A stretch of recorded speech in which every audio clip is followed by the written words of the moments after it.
Please subscribe my channel. और वक्त होता है 10 जून सन 1940 का। ये वर्ल्ड वॉर 2 का वक्त है। चारों तरफ अफरा तफरी का माहौल होता है और तभी हमें कुछ गवर्नमेंट ऑफिसर्स को दिखाया जाता है जो अनाउंसमेंट करते हैं आज शाम को 5 बजे सब अपने रेडियो को सुनेंगे, क्योंकि गवर्नमेंट आज शाम को 5 बजे रेडियो पर फ्रांस और यूके के खिलाफ जंग का ऐलान करेगी। इसी शहर में एक बच्चा होता है जिसका नाम रेनाटो है। रेनाटो अपने दोस्तों को अपनी साइकिल दिखाता है और तभी उसके दोस्त रेनाटो को कहते हैं कि सब के सब बैठ जाओ, मलीना आने वाली है। और सामने से हमें एक खूबसूरत लड़की को दिखाया जाता है जो इन्हीं की तरफ आ रही होती है। इस लड़की का नाम मलीना है और ये इस शहर की सबसे सुंदर लड़की है। रेनाटो को पहली नजर में मलीना से प्यार हो जाता है। मलीना शादीशुदा है और उसके जो हस्बैंड है वो वॉर में गए हुए हैं। मलीना के पिता एक टीचर है और रेनाटो और उसके दोस्त उन्हीं की क्लास में पढ़ते हैं। रेनाटो अब हमेशा मलीना के बारे में सोचता रहता है और एक दिन वो स्कूल न जाकर मलीना के घर के आगे खड़ा हो जाता है। मलीना घर से बाहर निकलती है जो उसे बहुत ही खूबसूरत दिख रही होती है और तभी मलीना रेनाटो को बुलाती है और कहती है क्या तुम मेरे लिए कुछ सामान ला सकते हो, और पैसे उसके हाथ में न देकर नीचे फेंक देती है।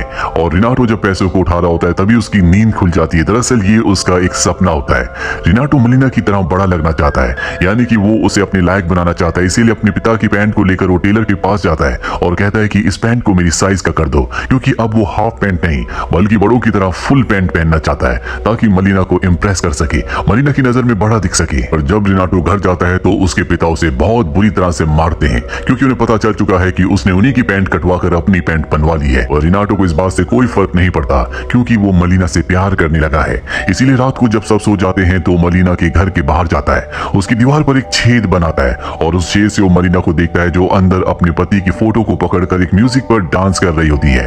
अगले दिन वो एक म्यूजिक शॉप में जाता है और उसी म्यूजिक की कैसेट को खरीदता है जिस म्यूजिक पर मलीना डांस कर रही थी। रात को वो उस म्यूजिक को बड़े ध्यान से सुनता है और मलीना के ख्यालों में खो जाता है। अगली सुबह वो मलीना का पीछा करता है। वो देखता है कि शहर में बहुत सारे लोग मलीना को देख रहे होते हैं, उसके पीछे चल रहे होते हैं, क्योंकि सब मलीना को बहुत पसंद करते हैं। साथ ही शहर की जो लेडीज यानी कि फीमेल्स होती हैं वो मलीना को बिल्कुल पसंद नहीं करती। साथ ही उसके बारे में अफवाह भी उड़ाती है कि उसका किसी गैर मर्द से अफेयर है, जबकि इस बात में कोई भी सच्चाई नहीं होती।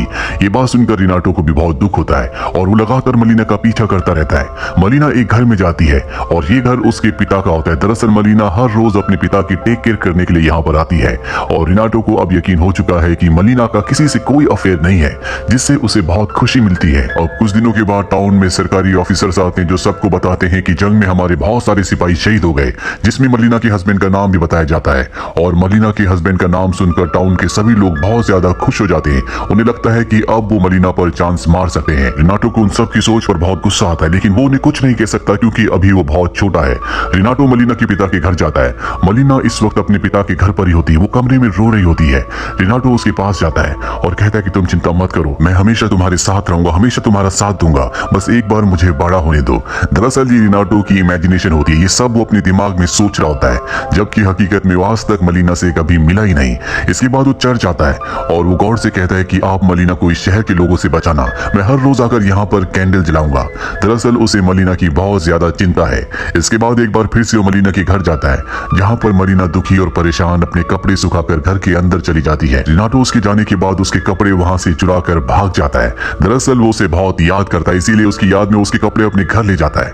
लेकिन सुबह जब उसके पिता उसके कमरे में जाते हैं और वहां पर लड़की के कपड़े देखते हैं तो उन्हें बहुत गुस्सा आता है। वो रेनाटो को बहुत बुरी तरह से मारते हैं और कमरे में बंद कर देते हैं। अगले 3 दिनों तक उसे खाना पानी कुछ भी नहीं दिया जाता। उसकी तबीयत बहुत ज्यादा खराब हो जाती है। इसके बाद डॉक्टर को घर पर बुलाया जाता है। डॉक्टर रेनाटो का चेकअप करता है और बताता है कि इसे सिर्फ बाहर खुली हवा में जाने की जरूरत है, जिसके बाद रेनाटो को घर के बाहर जाने दिया जाता है। अब कुछ दिन और बीत जाते हैं और एक दिन जब रेनाटो स्कूल में होता है तो वहां पर मलीना के पिता के पास एक लेटर आता है, जिस लेटर में लिखा होता है कि आपकी बेटी मलीना के बहुत सारे लोगों के साथ अफेयर है, वो एक कैरेक्टरलेस इंसान है। ये सुनकर मलीना के पिता को बहुत धक्का पहुंचता है और वो बदनामी से बचने के लिए मलीना से अपने सारे रिश्ते तोड़ देते हैं। उसी रात को रेनाटो एक बार फिर से मलीना के घर जाता है और वो छुपके से देखता है जहाँ पर मलीना के साथ शहर के लेफ्टिनेंट होते हैं। दरअसल मलीना और उनका अब अफेयर हो चुका है, दोनों एक दूसरे के साथ वक्त बिताते हैं। लेफ्टिनेंट जब मलीना के घर से बाहर निकलता है तो वहाँ पर शहर का डेंटिस्ट आ जाता है वो लेफ्टिनेंट से कहता है कि मलिना के घर पर उसके जाने की हिम्मत कैसे हुई, वो मलिना के साथ है, और इन दोनों की आपस में लड़ाई हो जाती है। पर तभी डेंटिस्ट की पत्नी पुलिस लेकर वहां पर आ जाती है और अब मलिना की शहर में बहुत ज्यादा बदनामी हो चुकी है। अगले दिन पूरे शहर में सबके सब मलिना के बारे में बात कर रहे होते हैं कि उसका शादीशुदा लोगों के साथ संबंध है। मलिना के ऊपर केस हो जाता है और वो अपने केस को लड़ने के लिए एक लॉयर के पास जाती है। वो लॉयर मलिना के केस को जीत जाता है, लेकिन लेफ्टिनेंट को यहाँ से कहीं और ट्रांसफर कर दिया जाता है, यानी कि मलिना और लेफ्टिनेंट अब एक दूसरे से दूर हो गए हैं। इसी रात को वकील जिसने मलिना का केस लड़ा होता है और जीता होता है, वो मलिना के घर जाता है और उसे कहता है कि उसे पैसे नहीं चाहिए। दरअसल मलिना के पास इतने पैसे हैं भी नहीं और अब वो उसकी मजबूरी का फायदा उठाने लगता है। वो मलिना को कमरे के अंदर ले जा रहा होता है। बाहर से रिनाटो ये सब कुछ देख रहा है, लेकिन वो मलिना की मदद नहीं कर पाता। लॉयर हर रोज मलिना के घर आने लगता है, लेकिन एक दिन लॉयर की मॉम को पता चल जाता है, जिसके बाद वो अपनी छड़ी से उसे बहुत मारती है और इसके बाद वो लॉयर कभी भी मलिना के घर नहीं आता, जिससे रिनाटो को बहुत खुशी होती है। रिनाटो ने गॉड से प्रेयर की होती है कि मलिना को उस लॉयर से बचाओ, और अब वो उस लॉयर के चुंगल से आजाद हो चुकी है।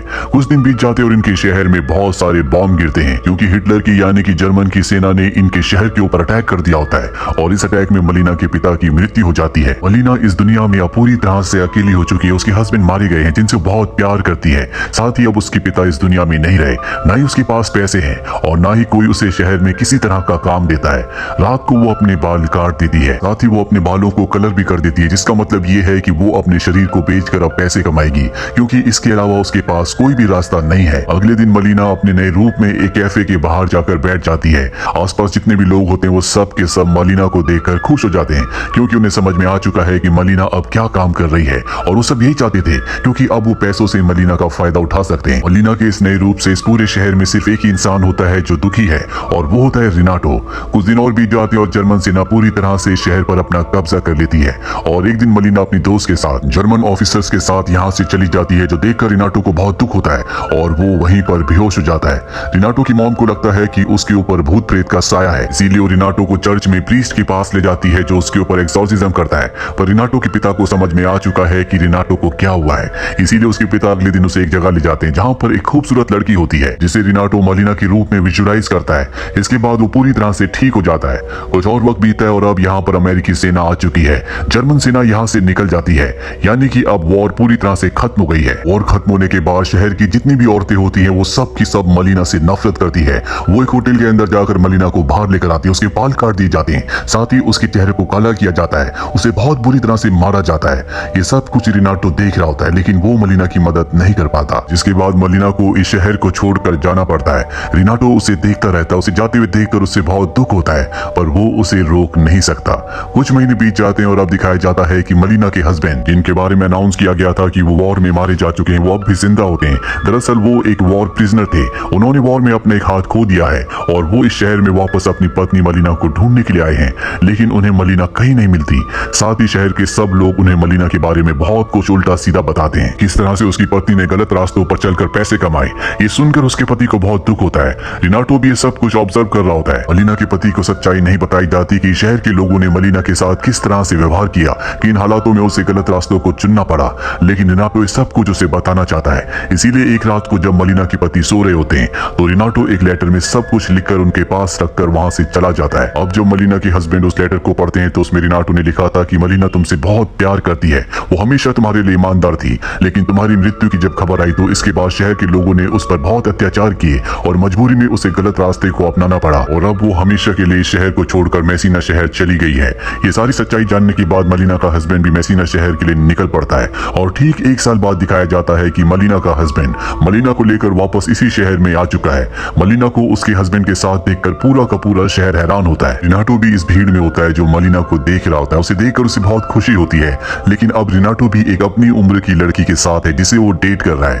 अगली सुबह दिखाया जाता है कि मलिना शहर में शॉपिंग करने के लिए आती है, लेकिन अब सब के सब उसे इज्जत भरी नजरों से देख रहे होते हैं, क्योंकि वो अपने पति के साथ है। इसीलिए शहर की वो सभी औरतें जिन्होंने कभी मलिना को मारा था, जिन्हें लगता था कि मलिना उनके हस्बैंड्स के लिए खतरा है, अब उसे इज्जत भरी नजरों से देख रही होती है, उसे गुड मॉर्निंग विश कर रही होती है। हालांकि मलिना ने अपनी जिंदगी में बहुत कुछ सहा है, लेकिन आज भी वो पहले की तरह बहुत खूबसूरत होती है। मलिना शॉपिंग करके जब घर की तरफ जा रही होती है तभी उसका बैग गिर जाता है। रिनाटो जो दूर से उसे देख रहा होता है जल्दी से उसकी मदद करने के लिए उसके पास आता है। वो पहली बार मलिना के इतने करीब आया है, पहली बार उसने मलिना से बात की है। मलिना उसे थैंक्स कहकर जाने लगती है, और जब वो थोड़ा सा आगे बढ़ती है तो रिनाटो उसे गुड लक कहता है। मलिना पीछे देखती है और उसे हल्की हल्की सी मुस्कुराहट देकर वहां से चली जाती है। कई साल बीत जाते हैं और अब रिनाटो बड़ा हो चुका है। रिनाटो की आवाज में हमें रिनाटो बताता है कि मैंने अपनी जिंदगी में बहुत सारी फीमेल्स को डेट किया, मैं कई औरतों से मिला भी, लेकिन मैं आज भी एक ही चेहरे को याद करता हूँ और वो चेहरा है। अगर आपको ये वीडियो अच्छी लगी हो तो प्लीज़ सब्सक्राइब।